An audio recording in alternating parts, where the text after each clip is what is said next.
Hi friends, Telangana రాష్ట్ర ప్రజలందరికీ అదృప శుభవార్త. కొత్త ఆసరా చేత పెన్షన్లు భారీగా అయితే పెంచారు. పెంచిన డబ్బులు ఇప్పటి వరకు కూడా ఈ నెల ఆ నెల అనడమే జరుగుతుంది, కానీ ఇవ్వట్లేదు అనేసి ప్రతి ఒక్కరు కూడా పెంపు విషయంలో ఆందోళన అయితే చెందుతున్నారండి. ప్రతి ఒక్కరు కూడా ఇన్ఫర్మేషన్ అనేది మీకు క్లారిటీగా చెప్తాను. స్కిప్ చేయకుండా అయితే వీడియో అయితే చూడండి. కొత్త పెన్షన్ కూడా మంజూరు అవుతున్నాయా లేదా తెలియజేస్తాను. లైక్ చేయండి, కింద ఆల్ బటన్ సింబల్ అయితే గంట సింబల్ నొక్కండి.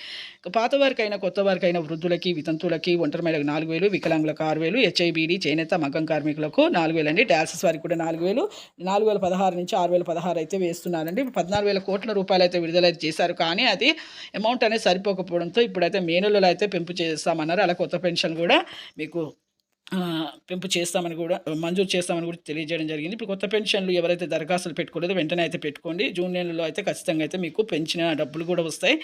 ఈ కొత్త పెన్షన్లు కూడా చేస్తారండి. ఇప్పుడు కొత్త పెన్షన్లు ఎవరికి ఎక్కువ అంటే వితంతువులకు, వికలాంగులకు మాత్రమే అండి. ఎందుకంటే వాళ్ళకి ఫస్ట్ ప్రిఫరెన్స్ అయితే ఇవ్వాలనేసి మంత్రి సీతక్క గారు, సీఎం గారు అయితే తెలియజేయడం జరిగింది. ప్రతి ఒక్కరికి కూడా అమౌంట్ అనేది పెంపు చేస్తాం, కొత్త పెన్షన్ జారీ చేస్తామన్నారు. థ్యాంక్స్.